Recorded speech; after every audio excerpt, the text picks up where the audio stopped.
Hello everyone, today is 29th of July. My name is Sahil and welcome to the newspaper analysis.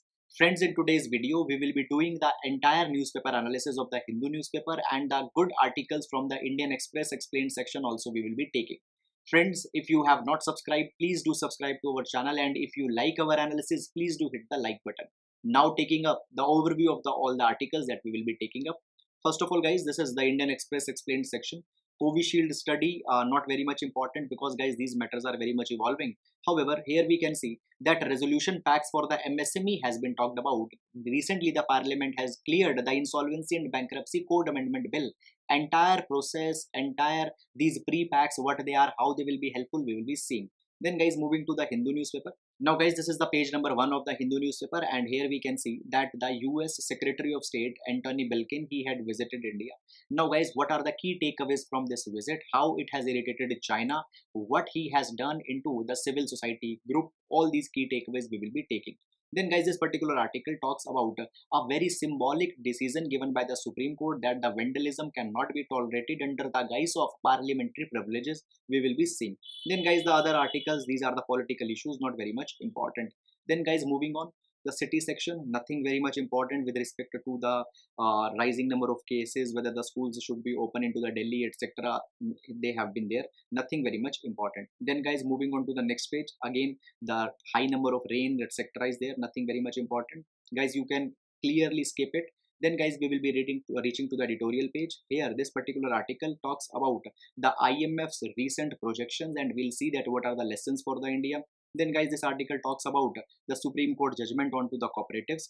Then guys, this particular article talks about the Japanese case study of the Chi Tokutai. We will see how we can utilize it into the India. Then guys, the Pegasus, the West Bengal government had ordered a probe, it has been mentioned.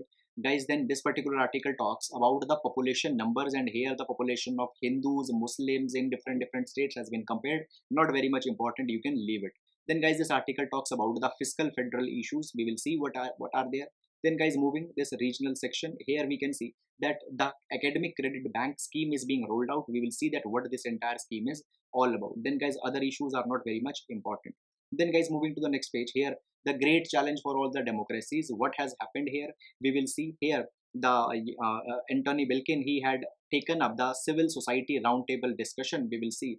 Then guys, further, as the China has been frustrated, we will see what has happened. Then guys, the disruption to the parliament is going on, nothing very much important. Then this page also, guys, rising number of cases, etc. are there, not very much important. Then guys, after that, moving on, the showcase page, nothing very much important, you can leave it. Then guys, onto the world page, we can see that the China has hosted the meet for the Taliban. We will see that what will be the implications onto the India. Now this particular article guys talks about the cabinet which had cleared the deposit insurance amendment bill, and we will see that what changes will be coming into the banking in India after this. Then guys, the other things are not very much important. Then the sports page, onto the sports page also nothing much very much important is there. So that is all about the overview, and now let's discuss these articles one by one.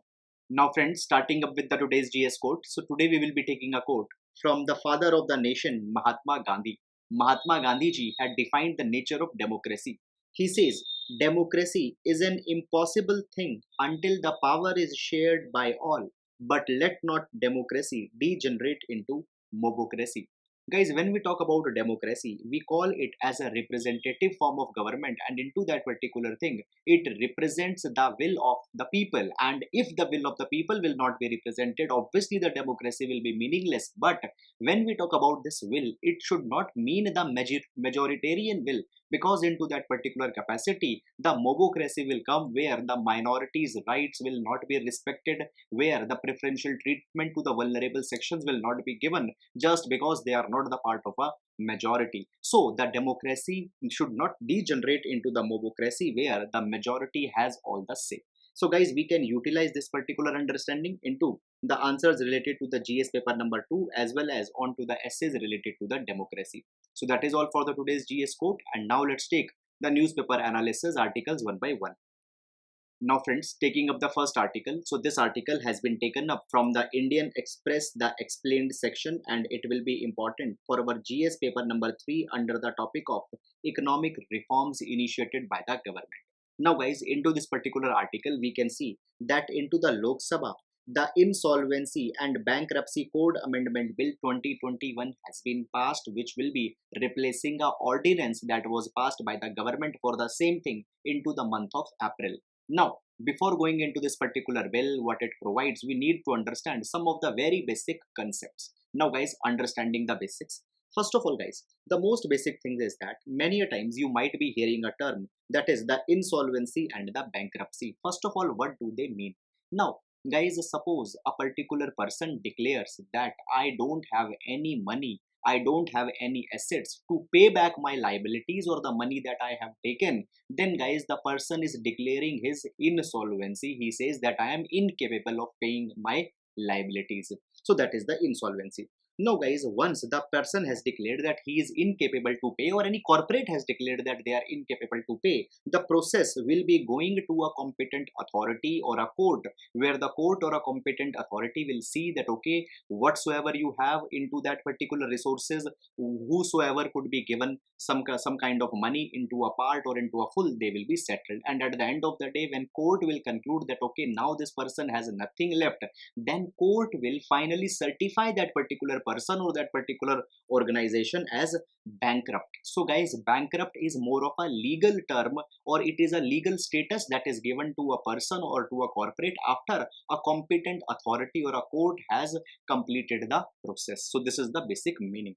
So this is the insolvency and bankruptcy. Now guys, when we talk about the insolvency and bankruptcy, see, many a times the organizations, they go into business, but they are not able to successfully carry the business, and then they need to come out of that business after declaring the bankruptcy. But into the India guys, the bankruptcy process has not been very much smooth, and because it is not smooth, much of the productive asset, productive capital, productive plant and machinery, they are struck for the years and years into this bankruptcy process.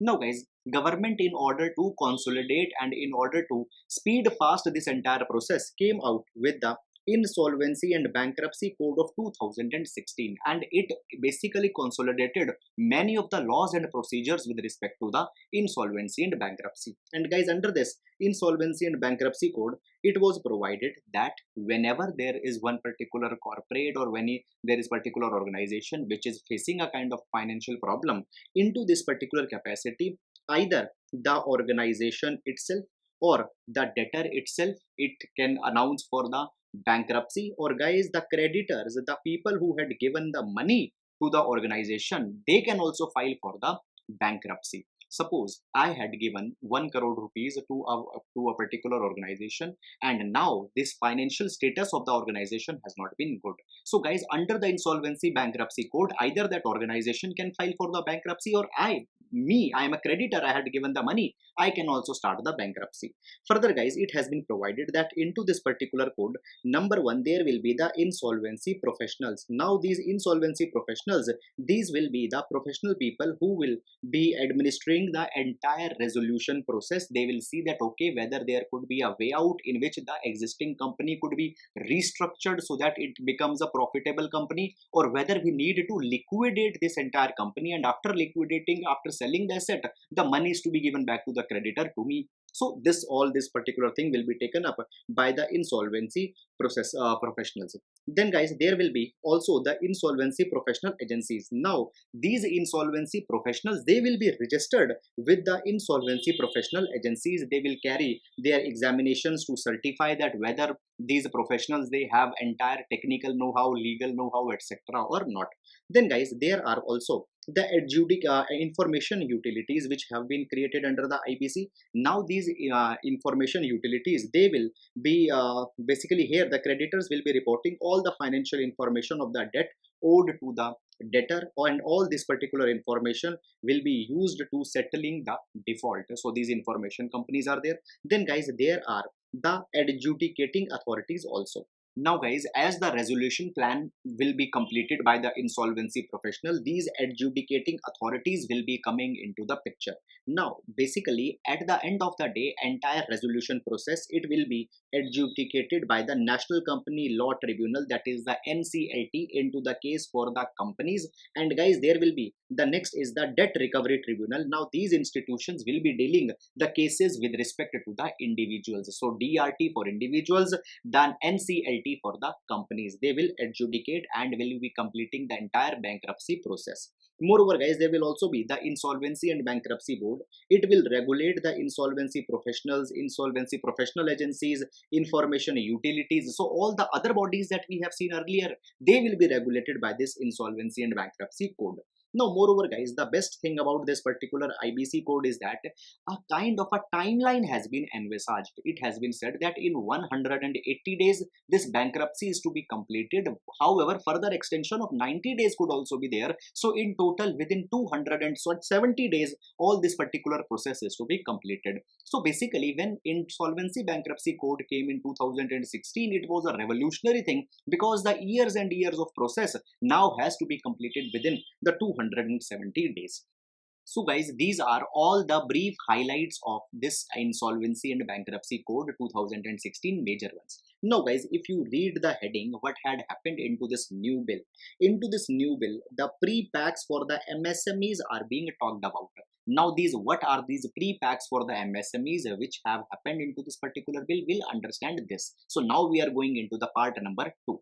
Now guys, before going into this, first of all, let's understand that what basically are the MSMEs, because guys, recently into the MSME classification, the change has been done.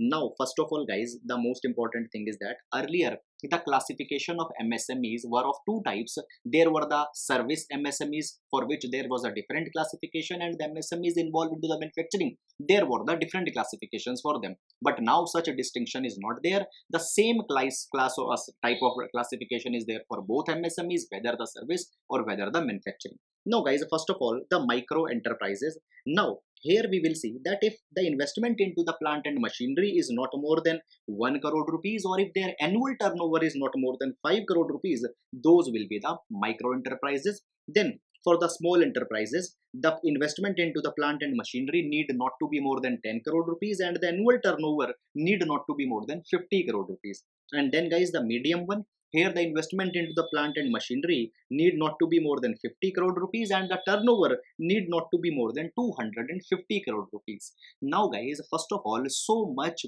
big limits have been established for the MSME that now effectively more than 90% of the companies, they are coming under the definition of the MSME.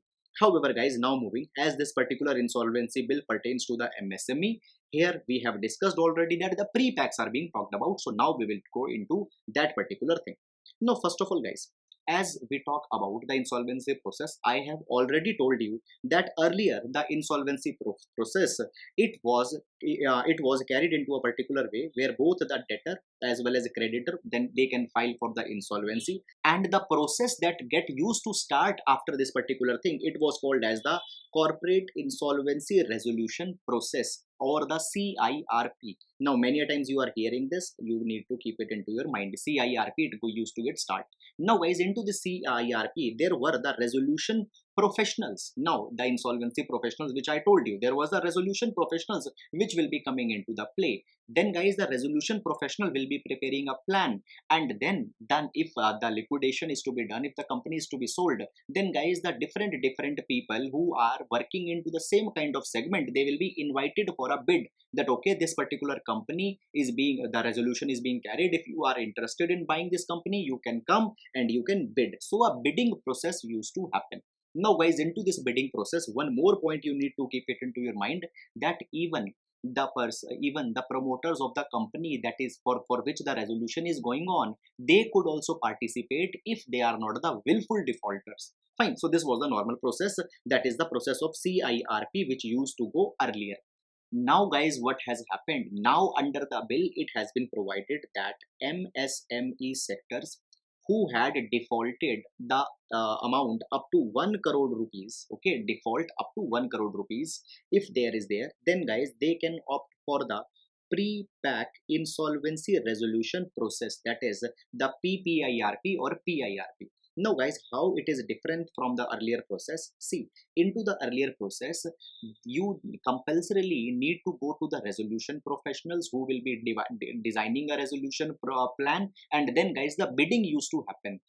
Now guys, under this pre-pack resolution plan, what can happen? The resolution of a debt in a distressed company can happen through a direct agreement between the creditors and promoters of a company, or creditor and the investors who want to invest into a company. So guys, suppose there are the creditor.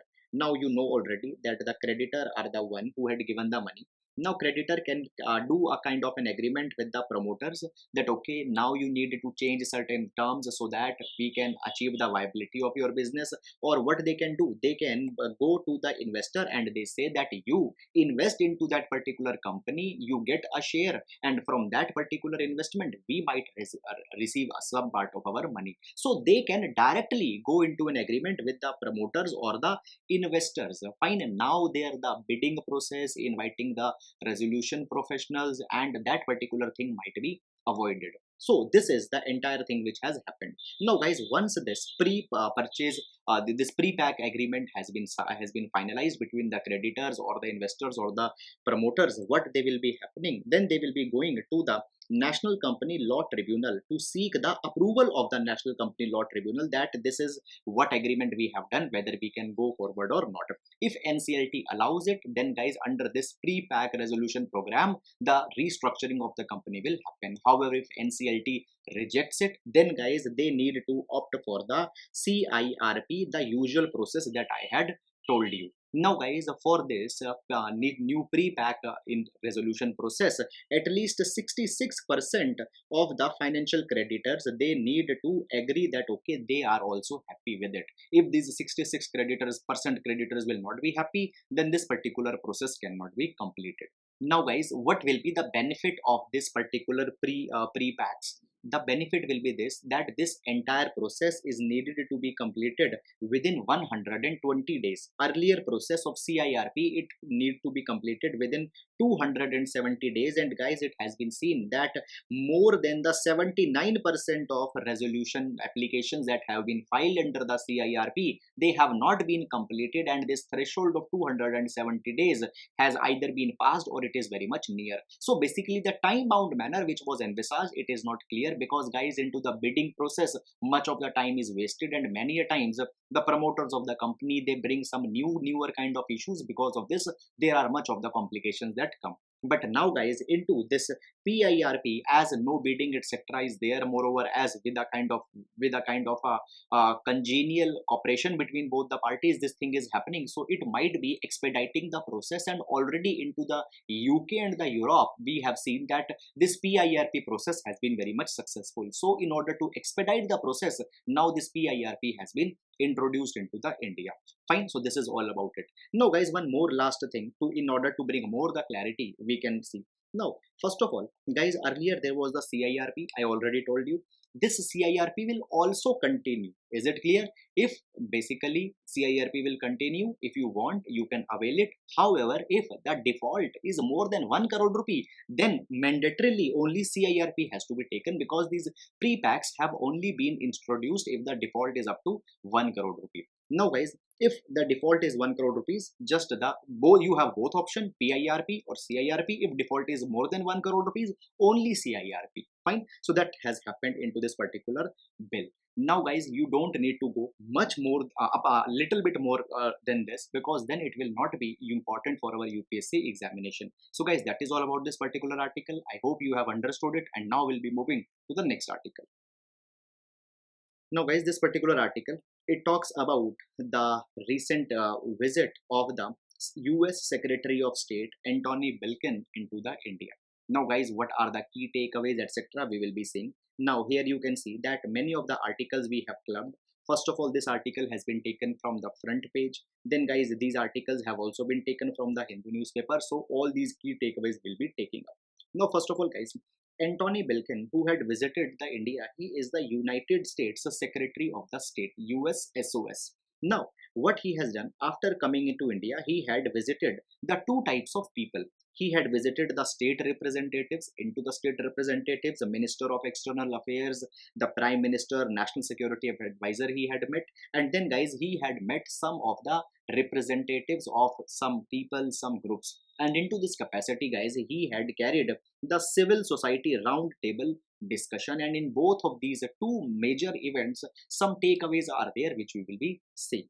Now guys, first of all, when we talk about the meet with the state representatives, then guys many of the issues have been discussed. First of all, the issues are related to the Afghanistan, how the COVID-19 can be fought, it has been discussed. The Indo-Pacific strategy, the Quad, all these things have been discussed. The Quad is the quadrilateral security dialogue where there is the Japan, India, US and Australia. Further guys, it has also been provided that USA and India again and again had commented that our relationship is based on to the shared values of the democracy, and it has been said that one of the element that America admire about India is its steadfast commitment to its people, democracy, pluralism, human rights, fundamental freedom, etc.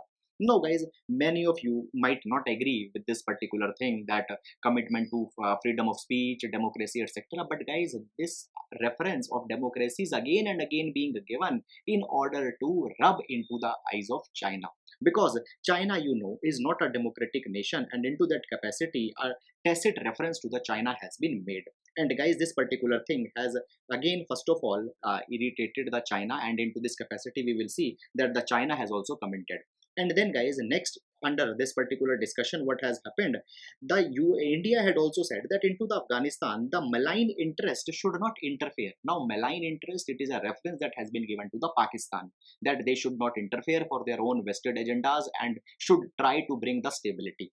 Then guys, further the USA had also said that the $25 million grant will be given to the India for their vaccine program, so that the supply chain structure they can build up and more people could be vaccinated. So this has happened. Then guys, further I told you that the Anthony Bilkin, he also had the civil society roundtable discussion, and into this particular discussion, inter-religious relations, media freedoms, the farmer protest, love jihad that was introduced, love jihad ordinance that was introduced into the UP, it has been discussed. Violence against violence and minority rights were also being discussed, that how if they are being trampled by the government or not. Moreover guys, into this particular thing, the Anthony Bilkin, as he was meeting this civil society roundtable discussion, there was also the representatives of the Dalai Lama which were also there. Now guys, into this particular roundtable discussion, again the rub has been made to two parties, that is the government number one and number two, the China. Now guys, as the inter-religious relation, farmer protest, love jihad, citizenship amendment act, even they were discussed, so government doesn't seems to be very happy with this thing. Moreover guys, as the representative of Dalai Lama were also there into this civil society roundtable discussion, China will also not be very much happy, because China believes that the Dalai Lama is leading to the secession into the Tibetan region. So guys, this particular thing will also be having some of the implications. Now guys, as we have seen that again and again the remarks has been made that how the democratic relations are there between the India and the USA. China had not liked this particular thing, and here China had also commented in its own capacity. What China has done, China had said that the democracy is a common value shared by all, and it is not a patent of any one particular country. Now again and again USA and India is saying, it is said that it is not your patent. According to the China, they are also democratic into their own way, into their own sense. Then guys, further it has been said, to achieve democracy there are various ways rather than a fixed formula or a standard answer.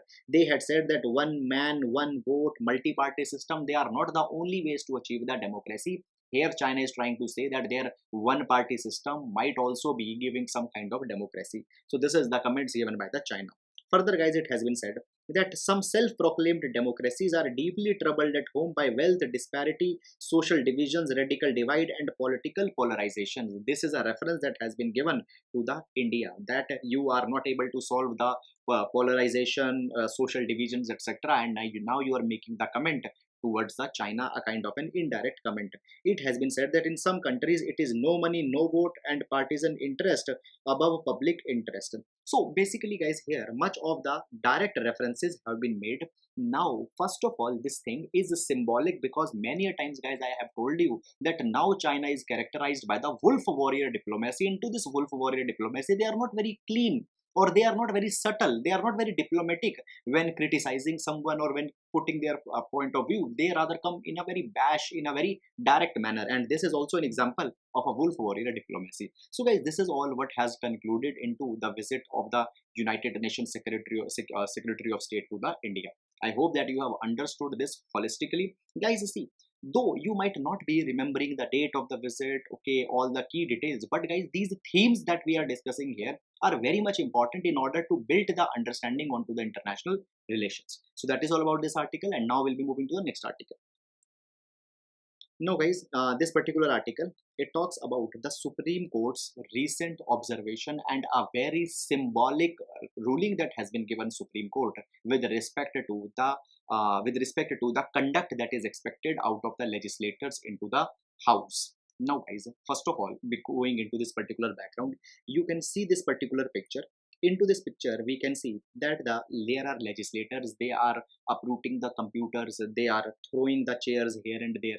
This is a scene from the Kerala Legislative Assembly in 2015 during the time of the budget speech. Now guys, here the legislators into the assembly, they created a ruckus, and into this particular thing a criminal case was filed against these legislators.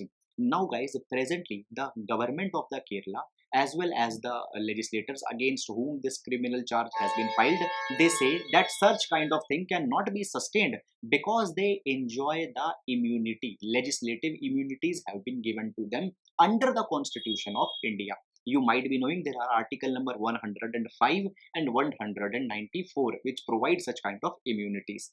Now guys, this particular matter reached to the Supreme Court, and Supreme Court has given a very good and befitting reply. Supreme Court had said that the lawmakers cannot indulge in criminal acts onto the parliament or assembly floors and then take the cover behind the right to free speech. This is not a free speech. There is some decency that has to be adopted.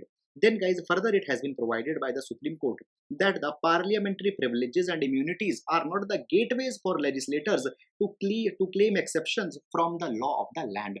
If there is the criminal law, you will be charged. If there is a civil law, you will be charged. Just everything you cannot do into the assembly, onto the floor, and you can claim the immunity. That thing will not be allowed. Moreover, guys, it has also been provided by the Supreme Court that legislators had claimed parliamentary privilege, arguing that the incident occurred inside the assembly hall and they claimed immunity from the criminal prosecution. They say that no, it cannot be given. Moreover, guys, it has been said that what was the logic of giving the immunities? It was said that the purpose of bestowing privileges and immunities to elected members was that so that they are able to perform their essential functions without hindrance, without any fear. They can perform their functions. And now you cannot claim that under the immunities you will be involving into the hooliganism, you will be involving into such kind of ruckus. Then guys, it has been provided that the essential function of the House is collective deliberation and decision making. These privileges bear a functional relationship to discharge the function of a legislature, and they are not a mark of a status. It does not make legislators stand on an unequal pedestal or unequal ground. You also will be charged if such kind of a vandalism will be carried, and this thing is very much important because guys, nowadays we have seen that the level of deliberations, discussions, behaviors, it has declined considerably into the parliament as well as into the legislatures, and into this particular direction, this particular judgment holds a very important symbolic role. So that is all about this particular article, and guys, within the GS paper number 2 you can utilize it. And now we'll be moving to the next article. Now guys, this particular article has taken from the Hindu editorial section, and it is talking about the recent IMF World Economic Outlook report. And guys, here we can find some of the evidences that why India needs to be very much thoughtful onto the vaccine process that it is taking. Now, guys, when we talk about the IMF's World Economic Outlook report, it has clearly identified that there are the two blocks into the world countries. One block is the one where there are those countries which are becoming more and more normalized. There, whereas the other block is the ones where countries are still struggling. They are struggling again and again. New waves are coming. The lockdowns have to be imposed. Cases are rising. So there are the normalizers versus strugglers. And guys, here what has happened, IMF has projected that the global economy, it will be expanding at the 6%. Earlier forecast was also the same. But guys, now something has changed. According to the IMF, the advanced economies, they will be growing by 5.6% in 2021, and it is a 0.5 percentage point more but has been made earlier. 0.5 percentage more forecast than the April month.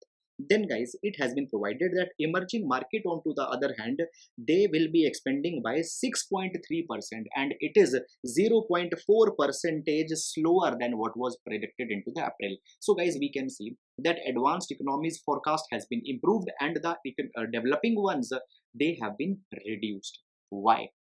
The reason is this, that the advanced countries, they had carried the vaccinations into a very much better way, and the countries such as the US and UK, they had vaccinated the 50 to 55% of their population, whereas when we talk about the countries such as India, just 7% of the population had been fully vaccinated. And because so less population has been vaccinated, again the third wave of the COVID might come. Super spreader events might happen, when then the lockdown will have to be carried, and then again the growth prospects will be going down. Guys, when we talk about the growth of the developing countries into this, guys, India had been a kind of a drag. It has been provided that, guys, when we talk about the India's growth forecast, earlier the IMF projected, before this particular COVID-19 second wave which got started, that 12.5% growth will be there for India, but now it has been cut down to just 9.5%. A 3 percentage point reduction has been there. Why reduction? Because the confidence of the investor is not there. Why? Because, guys, the vaccination is not good. So guys, now the economic data are also coming, that why vaccination priorities are to be made very much sure by the government. So guys, that is all about this particular article. This understanding you can utilize into your understanding. You can utilize if you are particularly preparing for the interview this year. So that is all. Now we'll be moving to the next article. Now guys, this article taken from the Hindu newspaper, and here we can take some of the lessons from the Japanese education system, and guys, you can utilize this particular thing directly into your GS paper number 2, the topics related to the social justice, and within the social justice there is the education. So a Japanese case study we are going to see here. Now guys, first of all, it has been provided that what is the basic purpose of the education. Education's basic purpose is to spell the holistic development. Further, guys, when we talk about the role of education, education helps in building the capabilities. Even Amartya Sen had said that the capabilities, when they will be built, it will be leading to the justice. So education builds the capabilities gives the justice. Guys, capabilities are important because the person with the capabilities can make choices. He is a free man, and education helps in this particular direction. One of philosophical thought. Now see, guys, when we talk about the education, investment in education help to the individual. For example, individual will be getting the private returns. Private return is that you will be earning more wages, you will be more competent into in participating into the high paying economic activities, etc. Then guys, the social returns also come by the education. Why? Because guys, when the people are educated, they are socially more responsible, they are socially more conscious, they know how to behave into the society, and these social returns are very much important for any society to grow, for any society to be sustainable. Now guys, it has been provided that when we see the textbook economics of the education, the textbook economics of education simply provides that more investment will be done into one's education, more returns will be coming into the times to come. Guys, it has been provided that if a person reads just one grade more into the education, its income can increase by 8 to 10%. However, guys, it has been provided that not only these private returns are important, but the educated people, they follow many of the social norms, such as following the queues, using the washroom, washing the hands, protecting the public property, and all these particular things collectively, they are very much helpful for a nation as a whole, for a society as a whole. Right now, guys, we are into a pandemic situation. We are into the COVID-19. We expect that the people should follow the COVID appropriate behavior. They should use the mask. They should sanitize their hand. They should maintain the social distancing. But guys, these things will not be there until and unless the social behavior has not been inculcated into the individuals. We expect that the individuals give the social return, but how the social return will be there if into the elementary level they have not been educated with respect to the social behavior, with respect to the social values. Guys, it has been provided that with respect to the private games, a person will be becoming more and more capable as he will be going up to the higher and higher level schools. But guys, with respect to the social behavior, all values are inculcated only up to the elementary level education. So into the elementary level education, if a focus is given onto the child for entire life, he will become more and more civilized. Now guys, when we talk about the Japanese education system, into the Japanese education system, we see that number one, onto the academic fronts, they are always very much high. There is the program for international student assessment, PISA. Into this PISA, the students are evaluated onto their academic subjects, and here the Japan is very much good. Why? Because of their education system. Secondly, guys, when we see here onto into the Japanese education system, they had basically moved away from the rote memorization technique to the chi toku tai approach into the 1970s. Guys, you need to keep in mind that we are still following this rote memorization, but Japan had moved to the chi toku tai. Now what is this chi toku tai? Now guys, first of all, chi, it means to know. It lays emphasis that the students' cognitive abilities, academic abilities are needed to be brushed upon, they are needed to be worked upon. Guys, if we see in India, you know this thing that the foundational abilities into the children are very much compromised. Again and again, the annual status of education report, which is released by the Pratham NGO, it provides that the children of the class 5th, they are not able to read the text of the class 3rd and so on. So first of all, the academic abilities are needed to be improved. Then guys, the next is the toku. Toku means the virtues. It means the mindfulness, self-discipline and cooperative abilities are needed to be imbibed into the children. They are needed to be exposed with respect to the secularistic value, accommodation, tolerance, etc. And the tai. The tai means that body. It means that physical and mental well-being is also very much important. So this chi toku tai has been incorporated, and it is helping the Japanese to become more disciplined. Moreover, guys, when the Japanese curriculum is seen, the moral education, the integrated studies and special activities, they have all been integrated. And guys, into this particular capacity, the Kensai, which translates to sensitivity, has been adopted into the Japan. Now we will see all these things, that how moral education, integrated studies and special initiatives are helping. Number one, guys, the moral education. It includes that student needs to be more responsible when they are dealing with the nature. Guys, the students into the Japan, they are sent into the nature where they need to observe the beetles, crickets, they need to see their autonomy, they need to note their features into the insect diaries. Now guys, into this particular thing, we are knowing the nature and we are living to live into the harmony, into the nature, with the harmony of nature. Now this particular thing is largely not there into the India. Then guys, the young students, they take turns to clean their classrooms, washrooms, they serve the school lunches, they water the plant at the school. Fine, they were taught the gratitudes, that okay, you need to thanks the people whenever they are helping you into any of the capacity. Now such kind of things are not there into the India. Now guys, when these daily activities such as cleaning, washing, etc., the students are doing into the school, they understand that the public places are also their own, and into the public places also they need to behave morally. Now guys, this particular thing was seen was also seen a couple of years back at a sporting event where the Japan was defeated, but still the people, they cleaned the stadium. Then guys, the next is the integrated studies. Now into the integrated studies, what is there? Guys, it has been provided that the students, they need to identify the problems into their local communities and need to come out with the solution. For example, a student need to identify that what are the problems into the health, into the waste disposal, and what solutions would be there. So this is integrated well into the school curriculum. And then guys, the special activity R is also there. Into the special activity R, the organizing events, maintaining the library, organizing some kind of sporting, etc., it is given only to the students. They need to organize them, and it develops the kind of a leadership skills into the students. Then guys, the next aspect of the Japanese society is the system of collectivism. Now here what has happened, Japan has been a collectivist society. Here they always work in a group, and a social harmony is a very important thing, which is also inculcated into the school education into the Japan. So guys, the philosophy of Chi-toku-tai, which has been an integral part of the Japanese education system, is also to be inculcated into the India. So guys, now as the new education policy of 2020 is being introduced, so Chi-toku-tai needs to be made a part of an NEP 2020. So that is all about this particular article, guys. I hope you have understood it, and now we'll be moving to the next article. Now friends, this particular article taken from the Hindu newspaper, and it talks about the recent Supreme Court of India's judgment, the judgment of the Union of India versus Rajendra N. Shah.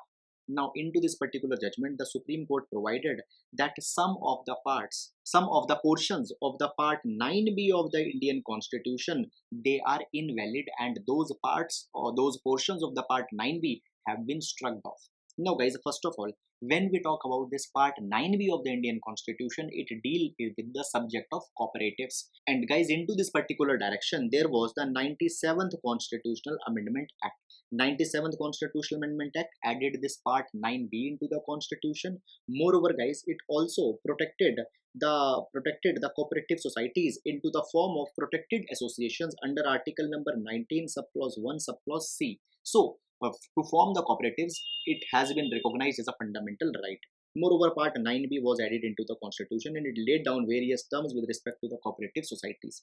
Now guys, it has been provided by the Supreme Court that when we talk about the cooperatives into the India, we have a very long history with respect to the cooperatives. For example guys, into even the Government of India Act 1919, the cooperatives were placed into the provincial list. They were made as a part of, they were given to the provinces. And when the Constitution of India was also designed at that point of time also, the subject of cooperatives was kept into the entry number 32 of the state list into the 7th schedule. So guys, the Supreme Court has observed that historically the subject of cooperatives, it is under the state government.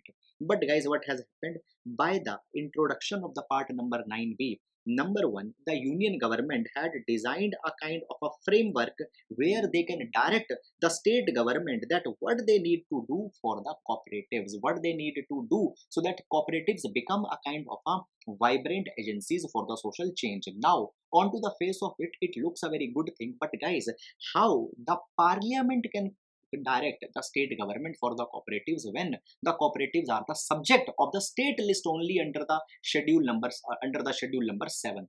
So the Supreme Court had said that the parliament cannot direct the state because the cooperative is a state subject already, and because of this particular thing, what has happened, the federal spirit of the Constitution has been defeated, and therefore this particular part will not be sustainable. Moreover guys, it has also been provided that when this 97th Constitutional Amendment Act was framed, at that point of time, it was needed that under article number 368, constitutional would should have been amended in one particular way. What could have been the way? The way could have been this, that first of all, the majority of the 50% of the members should have to be considered. Then guys, 2/3 of the people who are present and voting, they should also have been taken into the confidence. And after all that particular thing, ratification needs to be made by 50% of the states at least. Now what you did at that time, you did not took the ratification of these 50% of the states, and as the ratification has not been taken, this particular amendment is not rightful under the article number 368. So therefore it is being struck in some of the part. However, wherever there are the multi-state cooperatives, the multi-state cooperatives are within the union list, and if the parliament had provided anything for the multi-state cooperatives within the part number 9b, it will be valid, it will withstand.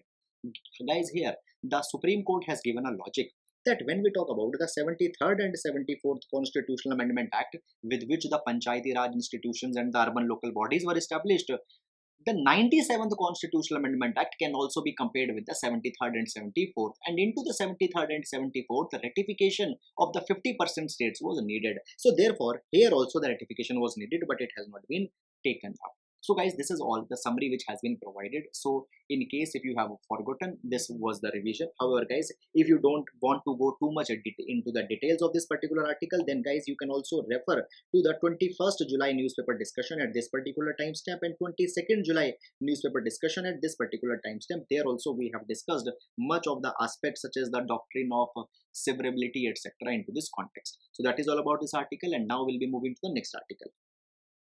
Now guys, this particular article, it talks about the some issues into the fiscal federalism into the India. Now guys, first of all, you don't need to go too much into this particular article, because here a direct criticism of the government is also there, which might not be very much important for your examination. Now guys, it has been provided that when we talk about the times of the pandemic, into these times more of a fiscal autonomy, more of a fiscal space is needed to be given to the state governments, but the government is not doing that thing. The first example guys, here it has been provided that see, when the GST came, it was provided that as the states are giving up their rights to tax, there are some of a compensation, the guaranteed compensation that is to be given to the state. Now it was said that not only that guaranteed compensation will be given to the state, moreover the 14% increment was also guaranteed to the states. It was said number one. Now guys, it has been provided that this 14% increment, it is going to be over in 2021-2022, but the pandemic has not been over. Now it has been said that the states want that the extension of this 14% increment and that guaranteed compensation, it needs to be extended beyond these 5 years which are now going to end. But here the government is not looking very much keen that it will extend it. So guys, this is one particular irritant into the fiscal federal relations into the India between the state and the center. Then guys, next it has been provided that last year, as the more and more borrowing was to be carried, the central government, it amended the Fiscal Responsibility and Budget Management Act and provided that the states can borrow more, and the ceilings was increased from 3% to 5%. But guys, it has been provided that this 2% increase which is there, in that also it has been provided that 1.5% is limited to some of the conditionalities. If there are certain conditions with respect to the welfare relief measures etc., only if they will follow, then only this 2% extra limit will be given. So guys, it has been provided that putting such conditions into the times of crisis is not good onto the state government. So this is the second irritant that we are seeing. Then guys, it has been provided that the 15th Finance Commission had provided the state specific grants also, and into the state specific grants, many of the states such as Kerala had still not received that particular grant. So guys, this is the third point of irritant. Then guys, the next aspect that comes here is that it was provided into the 101 Constitutional Amendment Act that if the GST compensation which was originally given for the 5 years, if it wants to be extended, it could be extended, but the government is not very much willing. So guys, again the same point has been repeated.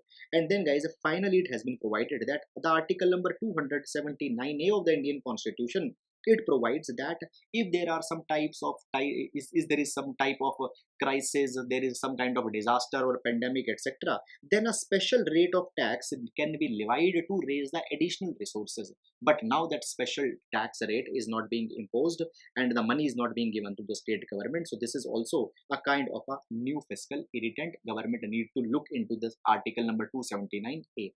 So guys, into the sum total, it has been said that now government is not following a fundamental spirit that was laid by the James Madison, who created the basic framework of the US Constitution.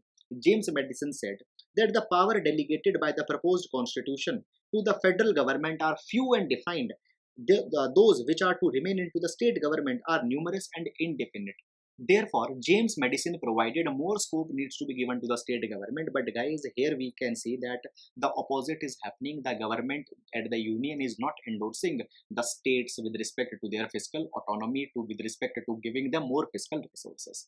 So that is all about this particular article, guys. And now we'll be moving to the next article.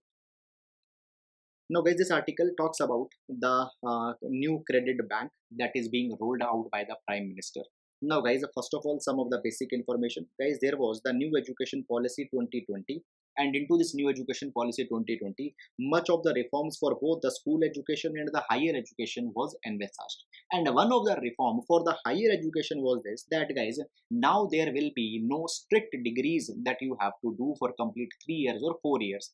It was said that you have an option that you can do 1 year in one college in one particular course. Into the second year you can go to some different course or into some different college. Third year you can go to yet some other different course or different college. It was said that if you are just doing 1 year, you might get a diploma. If you do 2 years, then guys also you will be getting a certificate. Then if you are doing 3 years or 4 years, then you might be getting a degree. It has been provided that if a person had completed 1 year in one institute, other year in other institute, then guys, he will earn some specific credits, and those credit will be stored into the credit bank. So this was provided. Multiple entry, multiple exits were there, and into the multiple entry and exit, everywhere you will earn some credit. That credit will be stored, and that credit can be seen by the employers when you are going for a job. So this was a very good reform that came. Now guys, this academic credit bank is now being finally rolled out, and it has been said that initially the students in 290 institutions can avail this particular facility, where they can enroll into the different courses and will earn the credit, which will be stored into the credit banks. And guys, from 2021-2022 onwards, the current academic year, these 290 institutions will be enrolled into this credit bank initiative. Moreover, guys, it has been provided that all the institutions who are into the top 100 into the NIRF, that is the National Institutional Ranking Framework, as well as all those who had achieved the A grade under the National Assessment and Accreditation Council, they can participate into this credit transfer system. So guys, initially it will be for limited institutions, and into the years to come it will be rolled to all the institutions. So this is one good thing. However, guys, it was also provided that the 4-year undergraduate degrees need to be there in place of 3 years. Now this particular thing had met with some opposition, and for time being it is not being implemented. Moreover, guys, with respect to the multidisciplinarity, it has been said that guidelines will be issued so that the students are given a choice of different subjects they want to take. It has been provided that even into the engineering you can opt for the subjects onto the social sciences, music, sports, etc. And further, it has also been provided that now the engineering courses or engineering degrees are also to be made available into the regional languages, so that the language barrier is not there. Moreover, guys, now we have seen that the impact of pandemic has taught us the importance of the online education. So to promote the online education, digital education, tech-enabled education, the National Digital Education Architecture and National Education Technology Forum, they are also being established. So guys, these are some of the concrete steps that are being taken under the NEP 2020. You can utilize it into your GS paper number 2, answers related to the social justice and education. So that is all, and now we'll be moving to the next article. Now guys, this particular article talks about the Deposit Insurance Credit Guarantee Corporation Bill 2021 that has just now been cleared by the cabinet. So what is this Deposit Insurance Credit Guarantee Corporation Bill? We will see this thing. Now guys, the basic information. We have seen that the many of the banks such as the PMC Bank, etc., they have put under the moratorium. Now guys, if I am a depositor, suppose I have 10 lakh rupees and I deposit this 10 lakh rupees into one of the banks, suppose the State Bank of India. Now what if the State Bank of India, it goes into some kind of a financial trouble, and later words the Reserve Bank of India puts a moratorium onto this particular bank, or even this particular bank is completely winded up? What will happen to my 10 lakh rupees? Now guys, into this particular capacity, there comes the Deposit Insurance Credit Guarantee Corporation. Deposit Insurance Credit Guarantee Corporation. This particular corporation provides insurance to all the depositors. Earlier guys, 1 lakh rupees insurance was provided. It means that your money up to 1 lakh rupees is safe. If the bank fail, you can get up to 1 lakh rupees. Doesn't matter if I had put 10 lakh rupees, 20 lakh rupees, 1 lakh rupees will be safe. Now guys, the number one step that the government has done, it is into the budget of 2021 that government increased this insurance limit to 5 lakh rupees from the 1 lakh rupees. So guys, if up now your 5 lakh, up to 5 lakh rupees, your money is safe. Now guys, with this particular new bill that has been cleared, it has been provided that this particular process will be more streamlined, it will be made more fast. It was provided that normally it would take about 8 to 10 years to complete this particular process only after the liquidation of the bank. Okay, now first of all, the liquidation of a bank, if a bank is failing, is itself a very long process. It might take years, and even after that 8 to 10 years will be taken, then you will be getting your money. So this was a very long and tiring process. Now guys, it has been provided that if a bank will be put even under the moratorium, now first of all, a bank is put under the moratorium, it is seen that whether we can revive it. If it is not feasible, then guys, it might go into a liquidation. So now into the first stage itself, that it is into the moratorium, the DICGC will be mandated under this particular new bill that within the 90 days they need to complete all this particular process.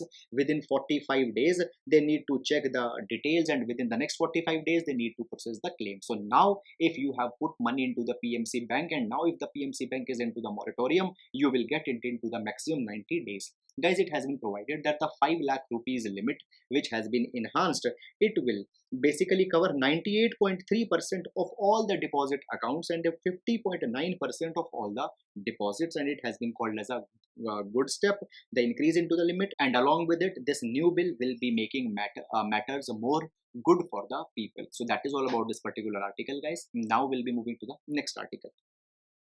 Now friends, this particular article here we can see that the Chinese foreign ministers, they have hosted a meet for the Taliban and had now recognized Taliban as a pivotal force into the Afghanistan. Now guys, into this particular thing, we need to learn the two lessons from the China. Now see, China had understood this particular thing, that the Afghanistan is very much near to the Xinjiang region of China.